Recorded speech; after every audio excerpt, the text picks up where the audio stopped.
দুটো বিষয়, একটা হলো স্যার যে আজকে ব্রিফিং এ চিন্ময় দাস যিনি ইসকনের ফর্মার নেতা ছিলেন, ওনার ব্যাপারে স্পেসিফিক্যালি ডিপ্লোম্যাটদের কি স্টেটমেন্ট দিয়েছেন সেটা একটা। আরেকটা, এই যে এই প্রচারণা বা প্রোপাগান্ডা যেটা চলছে গ্লোবালি, এইটার ব্যাপারে ডিপ্লোম্যাটদের কোনো করণীয় আছে কিনা বা কোনো রিকোয়েস্ট করেছেন কিনা?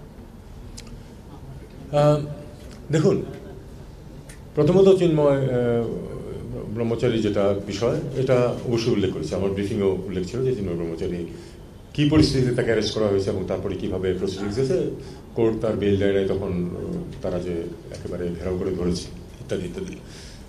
এবং আমি এটাও বলেছি যে এটা তারা পেরেছে কারণ তাদেরকে তাদের মত ব্যক্ত করার অধিকার দেওয়া হয়েছে বলেই তারা পেরেছে। এরকম ঘটনা তো আগে করতে পারেনি তারা। আমরা তাদেরকে, আমার মনে হয় আমরা তাদেরকে অন্ততপক্ষে আমাদের যে অবস্থানটা সেটা পৌঁছে দিতে পেরেছি। এবং আমি তাদেরকে বলেছি যে এটা অবশ্যই তারা তাদের দেশেও রিপোর্ট করবে, এটা নিয়ম। যেটা এখানে একটা ব্রিফিং হয়েছে সেটা তারা তাদের হেডকোয়ার্টারকে জানাবে এবং আমি আশা করব যে তারা সঠিক অবস্থানটা তুলে ধরবে।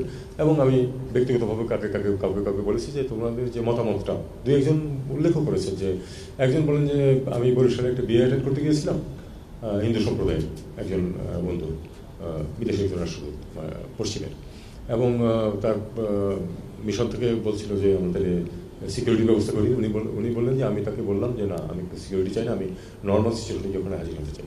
একটু দু একটা পুলিশ ওখানে তারা জেনে গেছে এবং তারা একটু সিকিউরিটি দিয়েছিল, কিন্তু সে বলল যে আমি কোনো ধরনের কোনো সমস্যা দেখি নাই এবং সেখানে আমি দেখেছি যে সেই যে অনুষ্ঠানটা সেটাতে হিন্দু এবং মুসলিমরা পার্টিসিপেট। আপনারা জানেন এটা, আপনাদের যে কারো, আমার মেয়ের বিয়েতে হিন্দু অতিথিরা এসেছে এবং আমরা প্রচুর হিন্দুদের অনুষ্ঠানে অতিথি হিসেবে যাই, তাদের সাথে একসাথে এনজয় করি, উপভোগ করি।